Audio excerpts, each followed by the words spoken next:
Muy bien, buenos días. ¿Qué tal? Inmediatamente lo presentamos ahí en pantalla, ¿no es cierto? Don Óscar Espinosa Cantero, especialista en medicina reproductiva clínica de la mujer y medicina reproductiva en Viña del Mar. Clínicadelamujer.cl, Instagram Clínica de la Mujer Vina del Mar.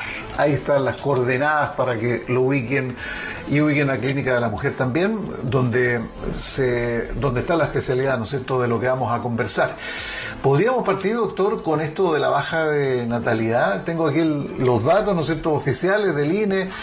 Este año, en el mes de junio, una disminución, caída del 22,39% durante el primer cuatrimestre en comparación con el mismo periodo del 2023.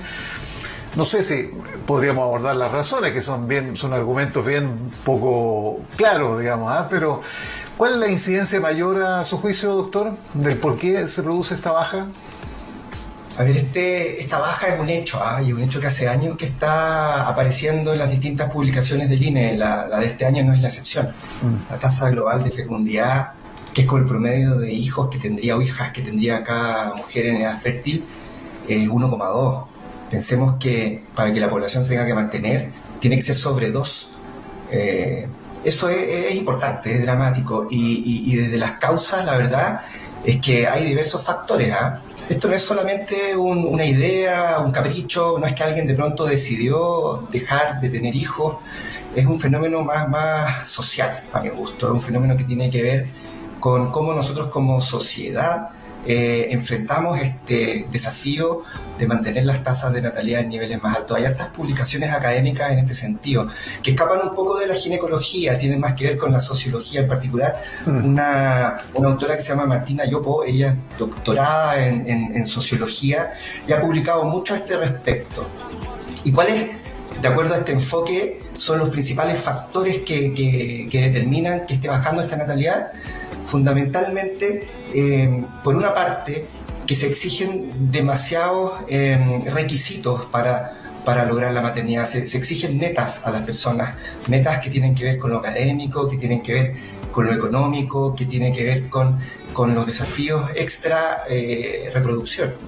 La crianza se exige que sea perfecta, se exige que uno nunca esté cansado cuando enfrente el cuidado de los niños o de las niñas, se exige estar siempre presente, se exigen cosas que son incompatibles con lo anterior, con la exigencia académica o económica. Yo siempre me pregunto cuál es el real acompañamiento de nosotros los hombres en este proceso. Desde el papel parece ser, pero nos cuesta todavía incorporarnos al 100% en la crianza. Y las instituciones, las empresas, el mismo Estado, desde la protección, desde el facilitar los tiempos o la disponibilidad o recursos para invertir en esta crianza. Creo que esas son razones que afectan en esta disminución de natalidad. No es un capricho, no es que simplemente las personas decidieron dejar de tener hijos. Claramente no es un tema ginecológico o biológico, más bien es un tema social, ¿no es cierto? Y es un tema que también representa una realidad mundial. El mundo, ¿para qué decir Europa? ¿Para qué decir los países orientales? También han bajado muchísimo. Ahora, claro, entra también el Estado, el gobierno de turno, a ver el tema y cómo se aborda. De hecho, como hemos sabido, en el último tiempo, ¿no es cierto?, el Colegio Médico está muy preocupado por el tema del presupuesto del próximo 2025, que bajó, se redujo un poco, ¿no es cierto?, a un 2%. Bueno, y en el ámbito de la salud no está alcanzando tampoco. Entonces, el tema, ¿para qué decir?, de la ISAPRE, de FONASA. Entonces, hay un montón, un paquete, un cúmulo de cosas que están emergiendo hace rato, digamos, y que consideran esta baja natalidad. ¿No es un nivel preocupante, doctor, en nuestro país, o lo considera preocupante? Sí, yo creo que es preocupante. Tú tocabas el tema del resto del mundo y la verdad es que nuestra realidad, que es que estamos bajo la tasa de recambio de la población, ocurre en casi 3 de cada 4 países en el mundo. Se estima que 3 de cada 4 países están en la misma situación nuestra. Los países que consideramos desarrollados, por supuesto, pero muchos otros países también. Y es preocupante porque nuestra población va a dejar de crecer, porque nuestra población está envejeciendo. y porque están naciendo menos niños y niñas. Sí, la verdad es muy preocupante. Tiene una razón sociológica, cultural, y también hay un componente biológico en este proceso. Ese componente biológico es el que nosotros habitualmente tocamos y el que habitualmente del cual nos hacemos cargo, que tiene que ver con la oportunidad del embarazo, que tiene que ver con la fertilidad de las personas que va disminuyendo en la medida que pasa el tiempo. Eso es un hecho. Desafortunadamente la fertilidad disminuye, especialmente en las mujeres después de los 35 años, 37. Perdón, doctor, eso también se justifica porque, a ver, una sociedad ha cambiado un poco, ¿no es cierto? La mujer quiere ser profesional, quiere desarrollarse, quiere cierta estabilidad y posteriormente, ¿no es cierto?, llegar al tema de la familia. Es una realidad, ¿no? Y de verdad, ¿no es cierto?, como lo señala, ¿no es cierto?, se contrapone con la etapa más fértil de una mujer, ¿no? Así es, a mí me pasa mucho que cuando converso de esto con las personas que consultan, me plantean que no se sienten todavía con los requisitos o condiciones cumplidas como para ejercer la maternidad, como para transitar a esta etapa de tener hijos o hijas, y como que esa sensación de no haber cumplido lo suficiente es lo que motiva a postergar y postergar. Esto es algo que me dicen a mí en la consulta en el día a día. Y es porque nosotros como sociedad imponemos esas exigencias finalmente. Exigencias, como decía, académicas, o exigencias no son o económicas. Claro. Tienen que cumplirse ciertos estándares para la crianza, tienen que cumplirse ciertas condiciones para que esto ocurra. Y yo creo que el desafío nuestro, como país y como sociedad, es facilitar, disminuir esas exigencias y facilitar que se cumplan ciertas condiciones. Doctor, ¿qué rol juega el hombre, ¿no es cierto?, la pareja de la mujer con este tema de la fertilidad? ¿Qué pito tocamos nosotros? Sí, es importante. Desde el momento de decidir transitar hacia tener hijos, los hombres tenemos que estar ahí, tenemos que acompañar, y eso es un hecho. Nosotros como que no solemos hablar de la disminución de la fertilidad, que también ocurre en los hombres después de los 50, se toca poco ese punto, pero también es real, Y por otro lado, la participación de los hombres en los tratamientos de medicina reproductiva, o cuando se acerca una mujer con su pareja y quieren evaluar la posibilidad de tener un embarazo, tiene que ser activa. Si no existe suficiente apoyo y no existe demasiada participación. Ahora, con esta edad adulta o madura, ¿no es cierto?, sobre los 30 años, por decisión propia de la pareja o de la mujer, ¿no es cierto?, unilateralmente, ¿tiene algún riesgo mayor biológicamente con la mujer? Ustedes que llevan muchos de estos casos, ¿no es cierto?, y que atienden a muchas mujeres, ¿hay algún mayor riesgo o eso ya se ha minimizado con el tiempo? Un poco de ambas cosas. No podemos dejar de decir que el principal riesgo que tenemos enfrentándonos a buscar el embarazo después de los 35 años es que no logremos el embarazo, ¿ya? Eso es el principal riesgo. Como decía hace un rato, es un fenómeno biológico, y un fenómeno biológico que tiene ciertas explicaciones relacionadas con los óvulos, la cantidad de los óvulos, el tiempo que ellos están. Pero además, si se logra el embarazo, y especialmente después de los 40, pueden existir ciertos riesgos asociados al embarazo mismo y al nacimiento. Hay que decir que si una persona es sana, si una persona está bien estudiada, bien manejada y toma todas las medidas de prevención necesarias, son riesgos manejables, no son riesgos tan altos como para contraindicar un embarazo. Estoy hablando de personas sanas. Desgraciadamente o desafortunadamente hay ciertas enfermedades crónicas que a veces empeoran estas probabilidades a cualquier edad, y especialmente después de los 40 también. Me refiero a la hipertensión, me refiero a la diabetes o a algunas enfermedades reumatológicas que siempre es muy importante manejar desde una esfera biológica multidisciplinaria para poder evitar complicaciones en el embarazo. Ahora, honestamente yo creo que esto es un tema individualizado. Hay que tocarlo caso a caso, persona a persona, como para ver si efectivamente hay razones como para desaconsejar o no el embarazo. Es raro, muy, muy, muy raro que uno desaconseje el embarazo, porque finalmente es parte de la autonomía de los seres humanos. Uno entrega más información. Sí. Finalmente la decisión de embarazo o no depende de la mujer o de la pareja, si están en pareja consultando. Claro, es voluntad propia. Oye, En el último tiempo, conforme aumenta la ciencia, ¿no es cierto?, la modernidad y todo lo que conocemos, ¿no es cierto?, ha decantado la cantidad de muertes o la incidencia, digamos, de mujeres que mueren. ¿Eso se ha reducido, se redujo al mínimo a esta altura, doctor?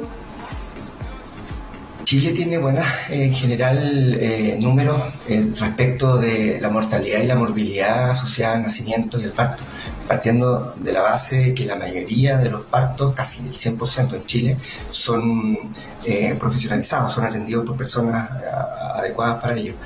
Por lo tanto, en Chile en general, la mortalidad y la morbilidad grave está muy disminuida, la verdad. Okay. Sobre todo nacer en Chile, para la madre, para el ser que nace, es seguro, muy, muy seguro. Doctor, entre tanto tema, ¿no es cierto?, que podemos abordar, pero las mujeres también, con esto de los tiempos, que todo tiene que ser rápido, incluso indoloro, ¿no es cierto?, porque ahora uno dice, ya la medicina se hace cargo, no quiero tener dolor en el parto, no, cesárea. ¿Se ha abusado del tema de la cesárea? ¿Cómo lo abordan ustedes también ese tema? Sí. Mira, yo personalmente creo que la decisión de la vía del parto es de la persona que está embarazada, en el sentido de que si ella quiere propender a tener un parto vaginal, hay que entregarle todas las herramientas médicas para que ello ocurra. Si la persona quiere una cesárea, hay que conversar respecto de sus motivaciones para quererla y decidir en conjunto de qué manera abordar el nacimiento. Yo siempre digo una frase que es un poco un cliché, pero es que la mejor vía del parto, excluyendo indicaciones médicas precisas, es con la que la mujer que está teniendo a ese hijo o hija se siente más segura, más cómoda y más protegida. Hay personas que buscan tener un parto vaginal y que es la vía más natural, ¿cierto? Y si no existe ninguna contraindicación médica, hay que propender a ello, ¿cierto? Hay personas que por distintas razones se enfocan en que el nacimiento sea por una cesárea. Uno tiene que entender también esa posición y de alguna manera, y conversado durante el embarazo, entendiendo cuáles son las motivaciones, explicando lo que significa finalmente una cesárea para el nacimiento. Yo no veo contraindicación para ello tampoco, si es que es la persona a la que lo pide. Doctor, baja movilidad entonces. Sí, pero creo que existen en Chile más cesáreas de las que, cesáreas de las que deberían hacer. Eso es un dato que también está publicado en distintos modelos epidemiológicos. En Chile definitivamente se operan más cesáreas de las que debieran haber. Y básicamente la decisión de la mujer pasa por un tema de dolor o de preocupación del feto. ¿Cuál es el motivo? La mayoría de las veces tiene que ver con el bienestar. Estamos hablando de cuando se decide frente a uno y otro camino. Claro. La mayoría de las veces tiene que ver con que no haya una necesidad médica, ¿no es cierto?, de urgencia, a eso nos referimos, ¿no? Sí, sí, claro, estamos excluyendo aquellos casos en que hay una urgencia médica que obliga a tomar alguna decisión. Excluyendo eso, cuando el nacimiento ocurre en condiciones fisiológicas, la mayoría de las veces la determinación de la vía del parto tiene que ver con la experiencia personal de la mujer que está embarazada. Muchas veces la influencia de la madre es importante, muchas veces la experiencia del entorno respecto a los nacimientos también determina un poco si se siente más protegida, más cuidada y más segura en uno o en otro camino. Han aumentado mucho. No son caprichos. Sí, entiendo, digamos, la idea central, digamos, de fondo. Ha aumentado la cantidad de gente joven, porque en algún momento había muchas mujeres adolescentes, preadolescentes, incluso que quedaban embarazadas. La experiencia de ustedes atendiendo a tantas mujeres, ¿se mantiene eso? ¿Ha declinado? ¿Cómo lo ven? No, en Chile el número se ha retrasado, el tránsito de la maternidad se ha retrasado en la edad promedio en que las mujeres deciden tener hijos o tienen hijos. Eso es un dato también epidemiológico que ha ocurrido en este último tiempo. Y el embarazo adolescente o el embarazo en personas de menos de 20 años en general ha disminuido significativamente. Okay. Esto como consecuencia de las políticas de acceso a los métodos anticonceptivos probablemente. Y eso es un dato, y es un dato que es deseable en una sociedad en general. Ahora también ha aumentado el número de personas en el extremo opuesto de la vía reproductiva que desean embarazo o que acceden o buscan tratamientos de medicina reproductiva. En nuestra clínica, por ejemplo, en torno al 60% de las personas que consultan o hacen tratamientos de fertilidad tienen más de 37 años. ¿Te fijas? Entonces, más que lo que terminan pasa con éxito, perdón, ¿cuánto es el porcentaje Sí. de éxito? ¿Sí? Bueno, es que el porcentaje depende de altas condiciones, condiciones personales, de diagnóstico, del tiempo que llevan buscando embarazo, de la reserva ovárica y otras condiciones. Pero al final del camino, el grupo etario que más se enfoca en acceder a terapias de medicina reproductiva es el grupo de sobre 37 y, por cierto, sobre 35 años. Ok. Oiga, doctor, hablábamos, ¿no es cierto?, claro, de la mujer toma la decisión de más tardíamente, ¿no es cierto?, que ha bajado la morbilidad, ¿no es cierto?, en el parto. Ya, son hechos concretos. Pero sí también se redujo no solamente la cantidad de niños que nacen, sino la cantidad total del número de niños en la familia, ¿no es cierto? Antes nuestros padres tenían 4 o 5 hijos fácilmente, ahora con suerte uno, ¿no es cierto?, por todo lo que ya conocemos, ¿no es cierto?, incluyendo el tema económico de por medio, ¿no? Sí, la tasa de natalidad en los años 60 era sobre 5. O sea, el promedio de hijos que tenían las mujeres era 5 o más en los años 60. Hoy es menos de 2, 1,2, 1,3, depende del año y de la población, pero en general esa baja ha sido dramática. Incluso no se ha corregido por la migración. Se esperaba que la población migrante aumentara un poco estos números, pero no ha ocurrido tanto y la población en Chile está destinada a estabilizarse e incluso a disminuir después de ciertos años, a disminuir la población en nuestro país. Eso es un dato importante. De verdad que hagamos lo que hagamos, como sociedad no vamos a lograr las tasas de natalidad que habían en los años 60 o 70. Yo creo que eso es algo que no va a volver a ocurrir en el mundo. Si aspiramos a algo, yo creo que es a lograr la tasa de recambio, es decir, 2,1 hijos por mujer. Yo creo que eso es un desafío y es difícil. Doctor, usted que ya las estadísticas le gusta estudiar y obviamente lee y está con los antecedentes que llegan, los antecedentes médicos de trabajo investigativo, ¿qué pasó con la pandemia? ¿Qué tanto influyó con lo que estamos viviendo ahora? ¿Nacieron posterior, digamos, un año y tanto después, nacieron más hijos, se redujo? ¿Cuál es la influencia que tuvo la pandemia como enfermedad en esto de la natalidad? Esa es la pregunta. Al comienzo de la pandemia ocurrió una disminución, una especie de ver qué está pasando antes de decidir eventualmente marcarnos un proyecto de embarazo. Eso ocurrió al comienzo, ¿ya? Pero una vez que la pandemia comenzó a avanzar, que empezamos a tener ciertas libertades o empezamos a disminuir las medidas de restricción o empezamos a tener también más certezas, me refiero como sociedad, respecto de lo que significaba este virus, el impacto que iba a tener y las proyecciones que iba a tener, ocurrió como un pequeño aumento en la tasa de natalidad, pero también y eso lo digo desde nuestra clínica y en general las clínicas de reproducción, empezó a ocurrir un aumento en la búsqueda de tratamientos de fertilidad que habían sido previamente postergados, por ejemplo, en algunas parejas o en algunas mujeres, y aumentó el acceso y la búsqueda de tratamientos de fertilidad después de la pandemia. Esos números están tendiendo a estabilizarse recién este año. Recién este año está volviendo como la tendencia que había antes de la pandemia. Entonces al comienzo hubo una especie de freno, de mirar qué está pasando, había mucha incertidumbre además en esa época, y una vez que ya empezamos a tener más certezas, hubo un alza en la búsqueda y en el acceso a tratamientos de medicina reproductiva que fue bien importante, la verdad, en los últimos 2 años, 2023, 2022. En algún momento, doctor, se pensó que la pandemia iba a aumentar, que se iba a producir un pico, ¿no es cierto?, porque están todos encerrados en la casa, ¿no es cierto? Está bien que exista tele, antes no había tele, ¿no es cierto? Pero no estaba el programa de nosotros, qué sé yo, entonces, bueno, pero se pensó, ¿no es cierto?, que podía haber un pique. Eso no ocurrió, ¿no? En definitiva, es un tema sociológico para investigar, médico sociológico, indudable, ¿no? Así es. Lo que pasa es que predomina el impacto más de largo plazo, más allá de la pandemia específicamente, que es esto de lo que estamos hablando respecto de las expectativas y de la sociedad en el sentido de las facilidades para el embarazo. Eso predomina. Y predominó también acá, definitivamente.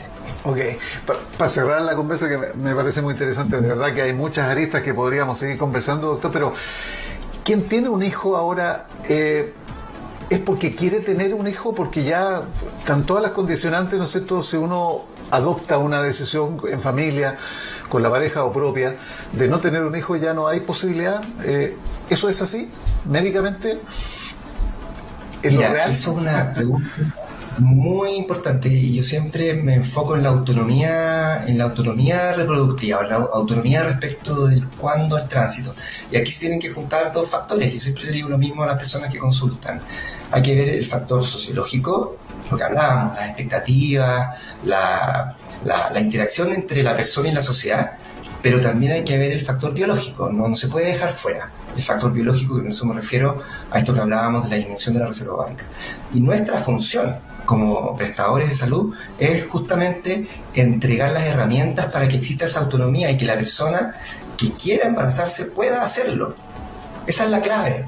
Y por eso es que hay que tener o tomar ciertas medidas educativas que son previas, que son anteriores, que tienen que ver respecto de, por ejemplo, la preservación de óvulos. Si es que yo quiero planificar un embarazo en edades que son más allá de los 37 o de los 40 años. La oportunidad para la congelación de los óvulos es antes. Entonces toda esa conversación hay que tenerlo a lo largo de la vida reproductiva. Y la educación tiene que partir desde pequeña, desde el colegio, desde la educación formal. Desde ahí tiene que partir esta información, tanto desde el punto de vista de la autonomía, desde la anticoncepción y desde la decisión respecto de cuándo buscar el embarazo, entendiendo que se pueden hacer cosas biológicas para mejorar esa probabilidad. Como me refería a esto, es la preservación de óvulos. Interesante, pues, doctor, muchas gracias, doctor Óscar Espinosa Cantero, ahí, especialista en medicina reproductiva clínica de la mujer y medicina reproductiva en Viña del Mar, clínicadelamujer.cl, Instagram, Clínica de la Mujer Viña del Mar. Eso es. Muchas gracias por estos minutos y nos encontramos en una próxima oportunidad, doctor. Agradecido por esta conversación. Que tengan un buen resto de día. Chao.